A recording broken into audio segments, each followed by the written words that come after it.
Assalamualaikum warahmatullahi wabarakatuh. Innal hamdalillah nahmaduhu wa nasta'inuhu wa nastaghfiruhu wa na'udzu billahi min syururi anfusina wa min sayyiati a'malina. May yahdihillahu fala mudilla lahu wa may yudlil fala hadiyalah. Asyhadu an la ilaha illallah wahdahu la syarikalah wa asyhadu anna Muhammadan abduhu wa rasuluh.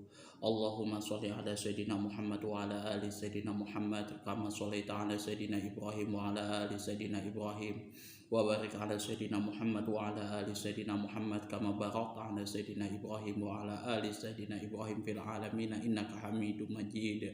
Rabbi shrah li sadri wa yassir li amri wahlul 'uqdatam min lisani yafqahu qawli. Amma ba'du. Hadirin hadirat jamaah kaum muslimin wal muslimat yang dirahmati oleh Allah Subhanahu wa taala. Kali ini kita akan membahas tentang hadis 131 Kitab Bulughul Maram yang diriwayatkan dari sahabat Abi Hurairah, yang mana hadis ini membahas tentang kedudukan debu di dalam agama Islam. Jadi bagaimana sih kedudukan debu ketika air tidak ada? Ini dibahas dalam hadis Rasulullah yang diriwayatkan dari sahabat Abu Hurairah. Wa an Abi Hurairah radhiyallahu anhu qala Rasulullah sallallahu alaihi wasallam as-sa'idu wadu'ul muslimi wa illam yajidil ma'a ishrinin fa iza wajadal ma'a falyattaqillah falyumissahu basyaratahu. Rawahul Bazzar wa sahahahu Ibnu Qattan lakinna shawab ad-Daruqutni irsalahu. Wa Tirmizi an Abi Dzar nahwuhu wa sahahahu. Tambahannya itu hadis nomor 132. Wa Nabi Hurairah radhiyallahu anhu, dari sahabat Rasulullah Abi Hurairah radhiyallahu anhu, semoga Allah meridhoinya, qala telah berkata, qala Rasulullah sallallahu alaihi wasallam, telah bersabda Rasulullah sallallahu alaihi wasallam, as-sa'idu debu, wadu al-muslimi, yaitu adalah air wudunya orang-orang muslim. Dengan catatan di sini wa illam yajidil ma'a ishrinin, meski sekalipun wa illam yajidil ma, seandainya lam yajidil ma, seseorang tersebut tidak menemukan air, ishrinin, walaupun sekalipun dia mengalami kekeringan air tersebut selama 10 tahun. Jadi selama 10 tahun dia tidak menemukan air dan dia hanya bertayamum, maka tidak menjadi masalah. Kedudukan debu tersebut tetap menjadi hal yang utama yang diperlukan di dalam menjadi kedudukannya sebagai air wudhu bagi orang muslim yang tidak menemukan yang mana seseorang tersebut kesulitan menemukan air. Faiza, kalau seumpamanya wajadal ma'at, seseorang tersebut menemukan air, falyattaqillah, maka hal yang pertama yang harus kita lakukan adalah bertakwa kepada Allah Subhanahu wa taala, bersyukur kepada Allah Subhanahu wa taala atas karunia-Nya. Falyumissahu, maka hendaklah seseorang tersebut menyentuhkan airnya, atau mandilah seperti itu. Mandi atau di sini berwudu, di situ basyaratahu, dengan air tersebut, kulitnya dengan air tersebut. Rawahul Bazzar, hadis ini diriwayatkan oleh Imam Bazzar, wassahahahu Ibnu Qattan, dan Ibnu Qattan mensahihkannya. Lakin shawab ad-Daruqutni, akan tetapi Daruqutni membenarkan hadis ini, membenarkan Imam Darqutni ini membenarkan irsalahu, predikat hadis ini sebagai hadis yang mursal. Kemudian diteruskan dari hadis nomor 132 yang diriwayatkan oleh hadis yang serupa yang diriwayatkan oleh yang diketengahkan oleh Al-Imam At-Tirmizi dari sahabat yang lain, an Abi Dzarin, dari sahabat Abu Dzar, wasahhahahu, dan Imam Tirmizi mensahihkan hadis tersebut, hadis yang diriwayatkan dari sahabat Abu Dzar. Kemudian kalau mungkin kita melihat makna keseluruhan hadisnya adalah tayamum dengan debu merupakan salah satu keistimewaan dari umat Rasulullah SAW, sebagaimana yang disebutkan sabdanya, waju ilatur batuha lana tahuran wa ilam izalam yajidil ma, dan dijadikan debunya bagi kami dapat mensucikan apabila kami tidak menjumpai air. Dan ini kedudukan ini, keringanan ini, rukhsah ini diberikan hanya kepada Rasulullah, umatnya Rasulullah SAW, tidak terhadap umat-umat sebelumnya, sebelum Rasulullah SAW. Kalau umat-umat sebelum Rasulullah SAW itu toharohnya, bersucinya harus dengan air. Ini salah satu keistimewaan dari umatnya Rasulullah SAW. Nah, debu merupakan sarana bersuci bagi orang Islam, bagi orang Muslim. Kemudian dengan debu tersebut ia diperbolehkan melakukan hal-hal yang terlarang, karena mempunyai hadas kecil atau hadas besar, ya kan? Nah, kalau hadas besar yang kemarin yang jinabah itu sudah dibahas, sudah kita bahas di dalam hadis sebelumnya ya, yang diriwayatkan oleh sahabat Rasulullah Ammar bin Yasir, ya kan? Ammar bin Yasir itu nomor hadis 129. Nanti teman-teman bisa cek di video hadis nomor 129 itu salah satu kemudahan yang diberikan oleh umatnya Rasulullah pada saat tidak ada air, yang mana keadaan kita pada waktu itu dalam keadaan jinabah, berhadas besar. Kalau misalkan kita tidak bisa mandi wajib, mandi besar seperti itu ya, tidak ada air, maka boleh diganti dengan tayamum itu. Tetapi debu pada asalnya tidak dapat menghilangkan hadas. Itu pada dasarnya debu tidak dapat menghilangkan hadas. Sebagaimana buktinya ialah apabila ditemukan air, maka orang yang bersangkutan diwajibkan berwudu dan mandi janabah dengan menggunakan air. Kebolehan bertayamum dibatasi dengan adanya air. Jadi kalau misalkan ada air di situ, maka seseorang tersebut harus mendahulukan air, bukan debu, ya kan? Bukan debu. Nah, kalau misalkan dia tidak ada air di situ, atau dalam kondisi-kondisi tertentu yang memang itu tidak ada air, contohnya seperti di pesawat, misalkan di situ otomatis kan nggak mungkin dia turun toh.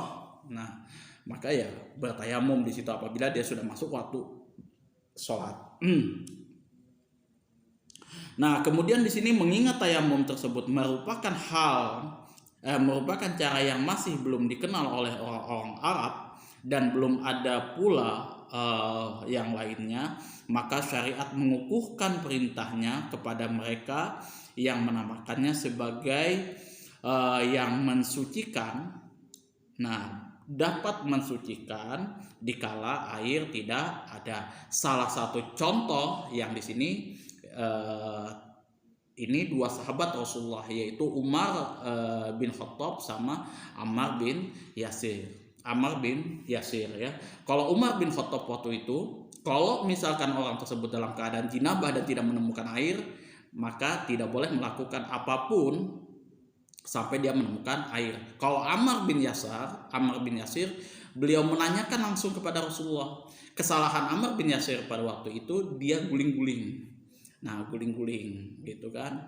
Karena kan kalau misal dia bertayamum seperti biasa, ya itu wudhu bagi yang hadas kecil.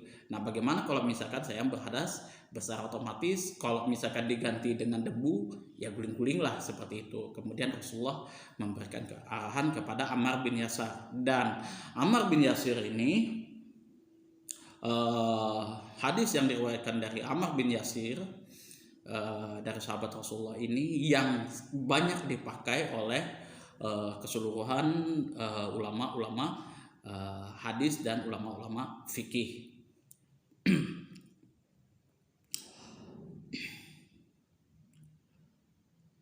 Kemudian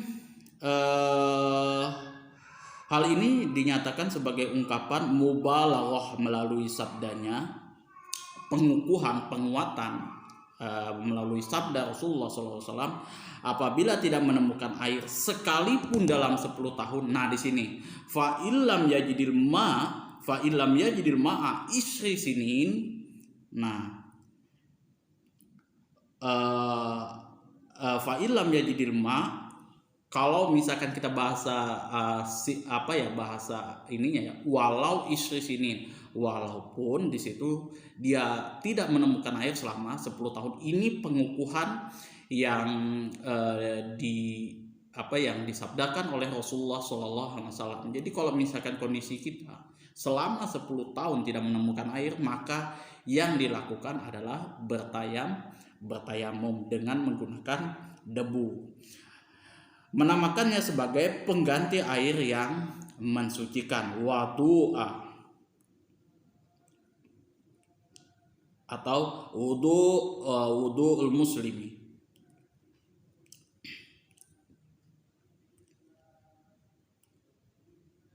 Kalau dia wadu itu alat untuk berwudu atau air untuk berwudu. Kalau dia wudu, kalau tidak salah ya, maaf kalau mungkin teman-teman nanti bisa koreksi. Tapi kalau dia wudu itu ya kita melakukan wudu seperti itu. Kemudian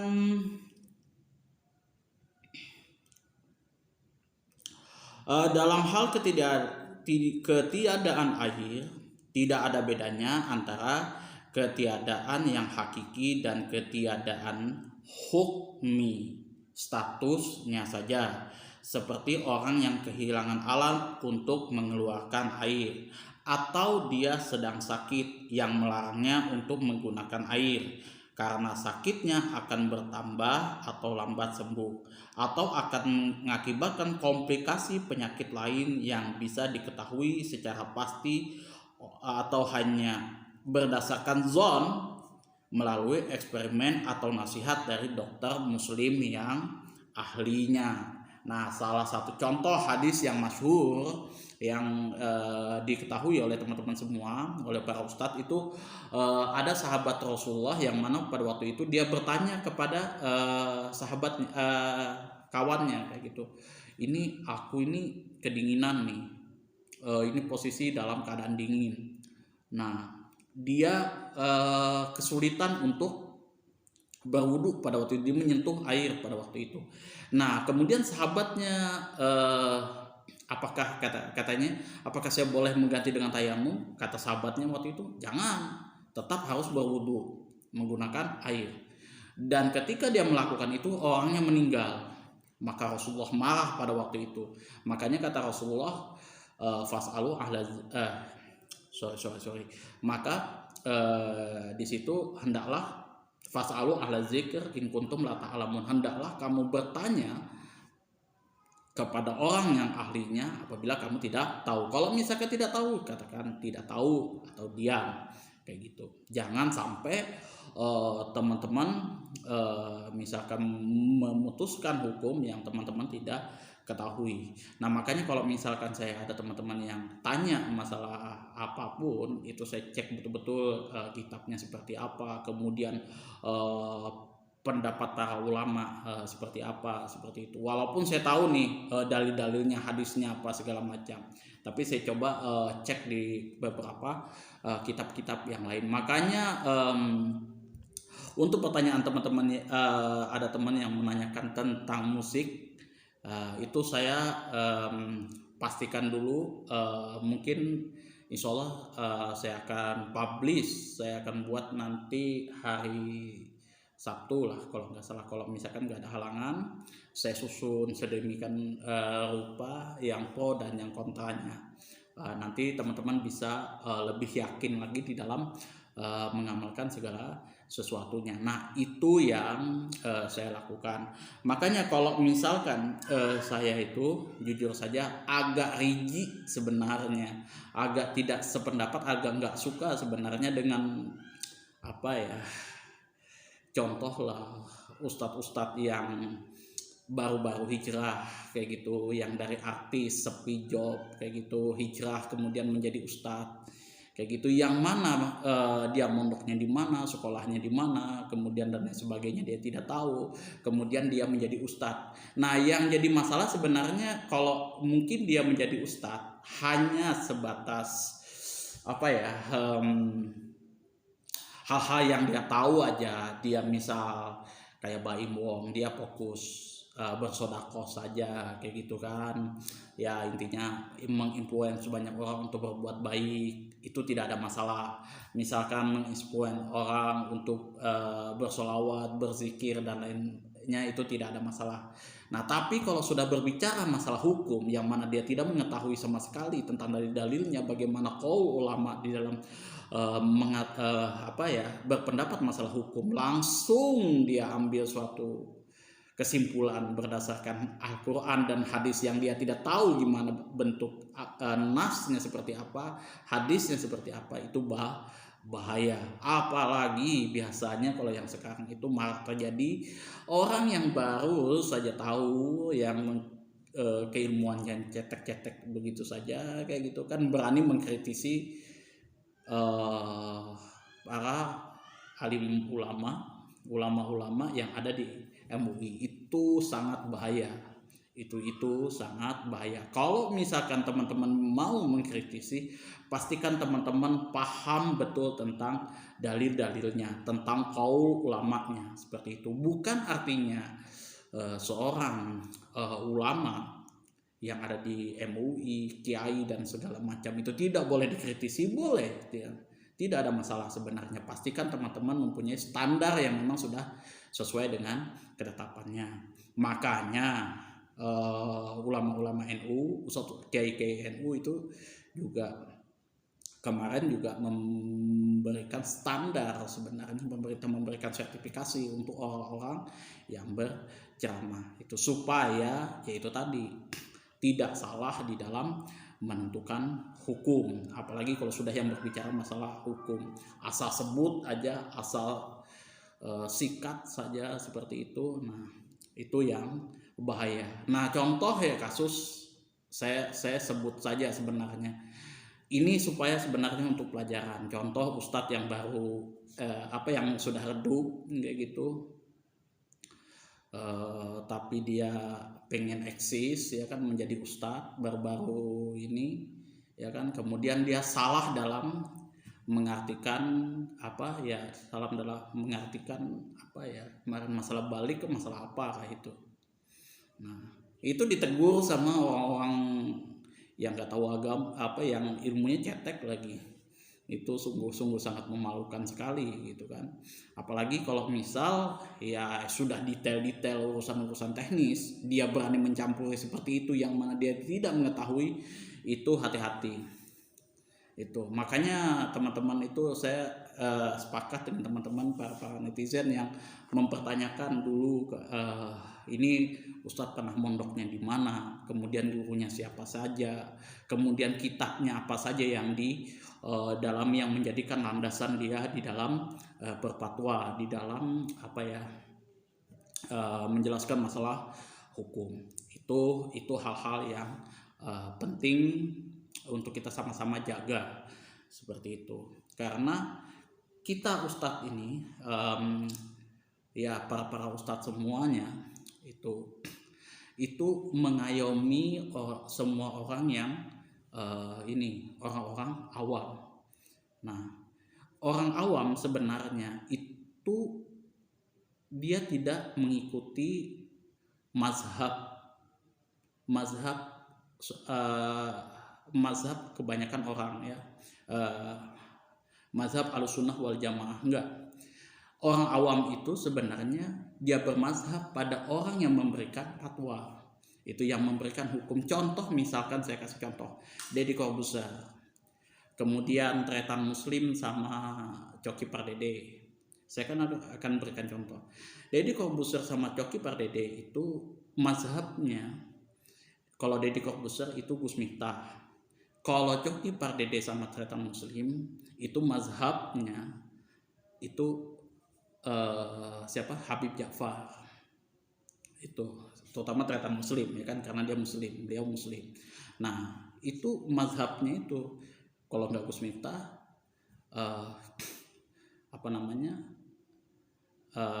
Habib Ja'far.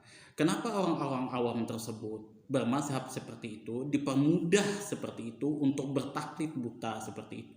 Ya karena dia nggak familiar masih dengan kitab-kitab seperti ini. Untuk membedah dalil-dalil itu dia bukan kapasitasnya di situ. Nah, kebanyakan rata-rata orang bertanya, orang-orang awam, terutama teman-teman saya pribadi pun juga, apa hukumnya misal apa hukumnya khamar haram? Oh ya sudah, dia ikuti seperti itu. Apa hukumnya misalkan saya membeli barang cekram, misal saya mau beli rumah yang mana rumah itu belum jadi tapi harus di DP dulu, di DP. Kalau misalkan saya membeli rumah yang lain, maka uang DP saya ini sudah hangus kalau sudah saya store. Nah, apakah itu boleh apakah tidak?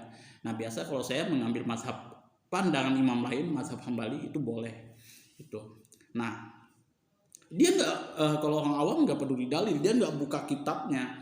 Ini dalam kitab betul nggak gitu. Kalau misalkan saya kan di dalam kitab apa Ustaz? Nah, saya akan buka kitabnya, misalkan kitab Bulughul Maram kah, misalkan kitab Sahih Bukhari kah, kemudian kitab Al-Um, kemudian Al-Mughni dan lain sebagainya, saya akan cari itu.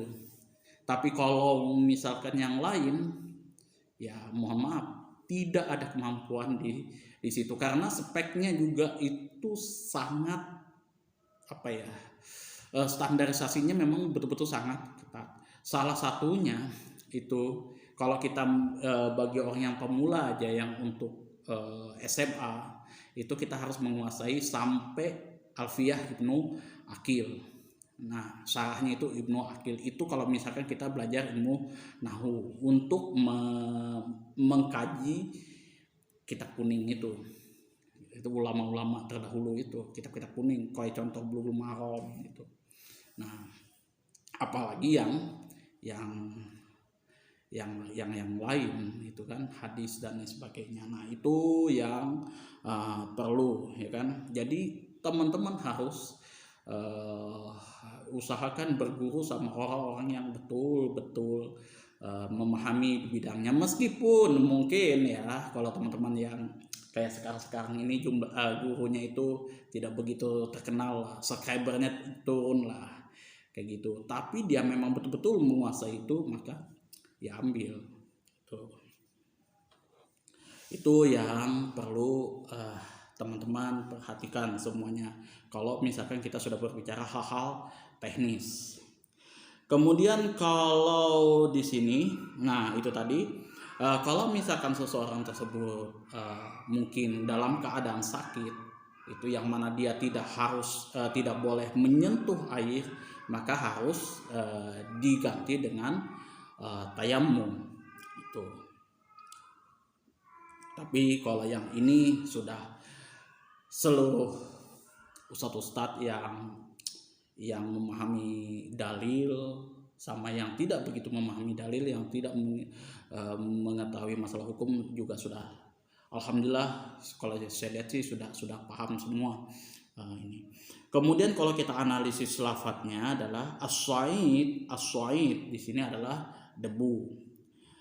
Wudu'ul muslim, atau wadu al muslim ini dapat dipakai untuk bertayamum, karena sesungguhnya debu itu dapat dijadikan sebagai sarana bersuci sebagaimana air, alat bersuci sebagaimana air tersebut kita gunakan sehari-hari. Asyra sinin di sini maknanya yang dimaksud adalah menunjukkan bilangan yang banyak. Sebenarnya asyra sinin ini bukan batasan minimal atau bukan batasan maksimal sebenarnya. Kapanpun itu bisa terjadi lah seperti itu. Nah, itu istilahnya boleh 25 tahun ke 35 tahun itu tidak ada masalah dan bukan merupakan batasan. Jadi asosinin ini adalah bilangan yang terbanyak meskipun 10 tahun, 25 tahun, 35 tahun itu bukanlah itu tetap berlaku, bukanlah batasan. Jadi 10 tahun itu bukanlah batasan. Yakni orang yang bersangkutan boleh melakukan tayamum terus menerus itu sekalipun masa tidak ada air mencapai 10 tahun atau lebih. Basyaratahu di sini adalah kulit tubuhnya yang biasa digunakan untuk bersentuhan dengan orang lain. Ini basyar namanya, kulit. Nahuhu artinya hadis yang serupa dengan hadis Abu Hurairah, yang mana hadisnya dari sahabat Abu Dzar. Qala Abu Dzarin ijtawaitul Madinata fa amaroni Rasulullah sallallahu alaihi wasallam bi iblin fa kuntu fiha fa ataitu Rasulullah sallallahu alaihi wasallam fa qultu halaka Abu Dzarin faqala ma haluka faqala kuntu atawarradu lil janabati fa walaysa qurbi ma'un qala as-sa'idu tahurun liman lam yajidil ma'a walau asyra sinin. Abu Dzar menceritakan, aku menderita sakit di Madinah, maka Rasulullah memerintahkan kepadaku untuk mengungsi ke tempat pengembalaan ternak unta. Nah, itu zakat. Lalu aku ditinggal padanya selama beberapa tahun hingga sembuh. Setelah itu aku datang kepada Rasulullah. Lalu aku berkata, binasalah Abu Dzar, katanya. Ya, ini Abu Dzar mengatakan binasalah Abu Dzar. Rasulullah SAW bertanya, mengapa kamu? Abu Dzar menjawab, aku mengalami jinabah, sedangkan di sekitarku tidak ada air. Maka Rasulullah SAW menjawab, debu adalah sarana bersuci bagi orang yang tidak menemukan air sekalipun selama 10 tahun. Nah, inilah hadis penguat dari hadis yang kita sebutkan sebelumnya. Tawaitul Madinah, aku tertimpa penyakit Jawa, ya, yaitu suatu penyakit yang menyerang perut. Apabila terlalu lama maka dikatakan ijnawaitul balada, yang artinya apabila aku merasa berbahaya tinggal di dalam negeri tersebut karena penyakit yang ada pada seseorang tersebut. Jadi memang posisi Abu Dzar Al-Ghifari ini dalam keadaan sakit, yang mana dalam keadaan sakit itu beliau tidak menemukan air dan kepayahan untuk mencari air yang lebih jauh. Maka Rasulullah memerintahkan kepada Abu Dzar untuk melakukan tayamum di situ. Ata'aradu lil janabah, aku mengalami hadas besar. Lil janabah ini adalah hadas besar. Hadas besar. Nah, itu hadas besar itu, ya, janabah itu berhubungan suami istri itu juga janabah, atau mungkin dia bermimpi. Nah, itu juga masuk dalam kategori hadas besar. Yang dinamakan di sini bukan janabahnya tapi hadas besarnya. Meskipun dia mimpi basah atau berhubungan suami istri, haid dan nifas kayak gitu, itu masuk kategori hadas besar, masuk dalam kategori jinabah di sini.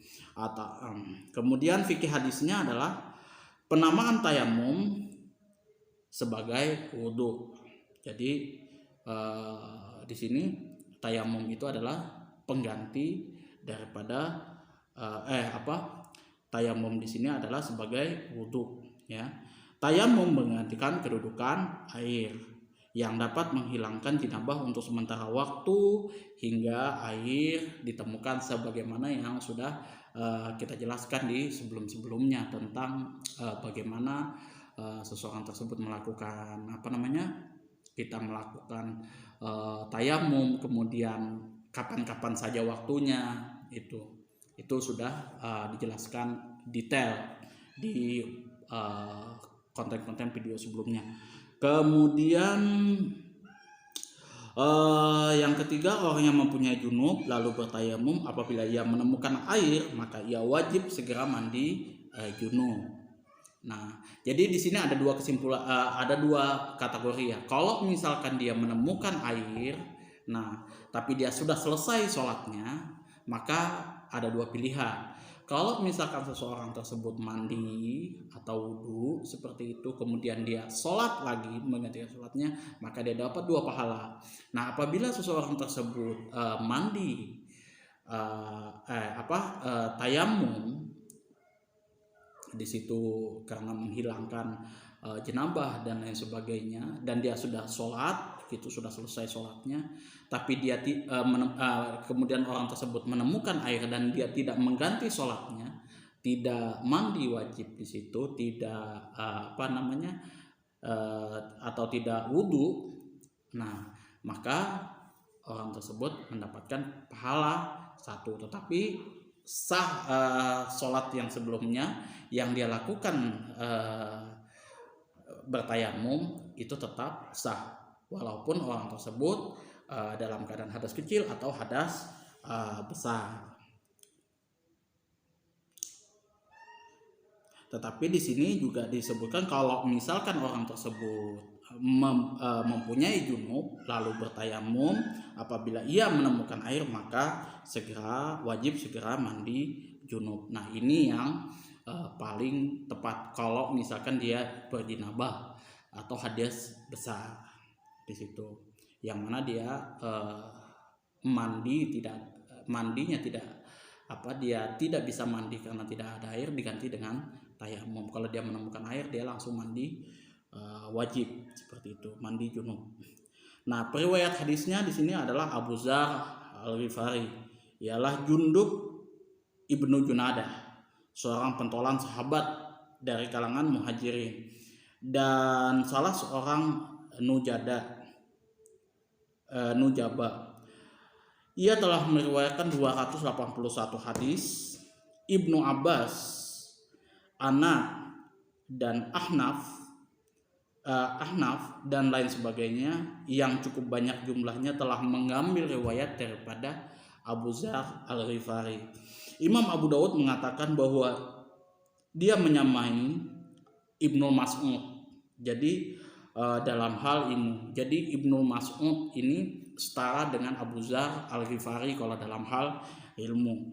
Dan ia ditinggal di Rabzah sesudah Rasulullah SAW wafat. Ia tinggal di Rabzah setelah Rasulullah wafat, kemudian meninggal dunia pun juga di sana pada tahun 32 Hijriah pada masa Khalifah Utsman bin Affan. Ibnu Mas'ud ikut menyolatkan jenazahnya dan 10 hari sesudahnya ikut menyolatkan jenazahnya dan 10 hari sesudahnya.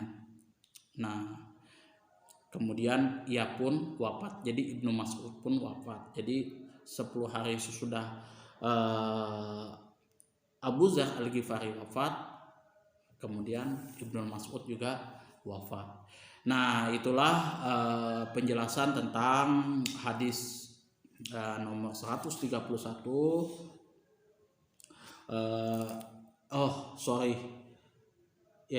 Sorry, 131 yang berkenaan tentang kedudukan debu bagi orang yang tidak menemukan air selama 10 tahun.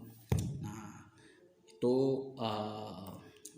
teman-teman penting untuk pelajari dan kaji hadis ini ya. Jadi teman-teman yang menonton konten ini ya kan, belajar tentang kitab Bulughul Maram itu tidak ada salahnya. Seberapapun usia itu tidak menghalangi teman-teman untuk belajar, untuk mereformasi apa yang sudah teman-teman lakukan. Jadi kalau misalkan teman-teman ada yang salah di dalam menjalankan agama Islam, tidak sesuai dengan ketentuan sunnah, karena ketidaktahuan, mungkin karena terhalang di dalam menuntut ilmu, mumpung lagi sekarang ada apa ya istilahnya, ada kemajuan teknologi, maka teman-teman bisa belajar dengan siapapun, termasuk saya. Nah, apakah belajar online atau dengan tatap muka itu apa ya, boleh apa tidak kayak gitu? Belajar online itu boleh apa tidak? Ya boleh saja gitu. Nah, selama yang dipelajarinya itu ya sudah sesuai dengan koridor standarisasi yang sudah ada seperti itu. Misalkan kenapa saya selalu fokus kepada kitab-kitab, itu yang saya gali adalah kitab-kitab itu, supaya teman-teman yakin di dalam menjalankan syariat agama Islam. Dan kitab Fathul Qorib, kitab ini Bulughul Maram, nah saya kombinasikan dengan kitab Ibanatul Ahkam versi terjemahan. Ini tujuannya untuk mempermudah teman-teman di dalam seorang pemula untuk belajar dan memahami syariat-syariat agama Islam. Jadi kalau misalkan teman-teman ada yang salah, mungkin menjalankan agama Islam tidak sesuai dengan syariatnya, kemudian tidak sesuai dengan pandangan imam mazhabnya, itu tidak ada masalah, hanya karena ketidaktahuan. Mungkin ada yang belum belajar di pondok, mungkin karena terhalang dengan waktu dan kesibukan di zaman, atau tidak punya uang, atau mungkin belum ngeh dengan itu, tidak ada masalah. Jadi terus sajalah, nggak ada kata terlambat untuk teman-teman. Saya akhiri cukup sampai sekian. Mohon maaf apabila ada kata-kata yang salah, ada kata-kata yang menyinggung hati teman-teman semuanya, ada terselip lidah kayak gitu. Ya, saya mohon maaf yang sebesar-besarnya kalau itu menyakiti hati teman-teman semuanya, hati para guru teman-temannya semuanya, atau mungkin konten saya bertentangan dengan ustadz-ustadz antum semuanya. Kalau misalkan ada yang lebih sikoh daripada saya, ustadz yang lebih mahir daripada saya, ambil pendapat ustadz tersebut, karena saya hanya sebatas lulusan SMA saja, lulusan pondok pesantren saja. Belum level S1 atau S2, S1 saja saya belum sampai ke situ. Jadi ya memang kalau kelayakan ustadz, saya memang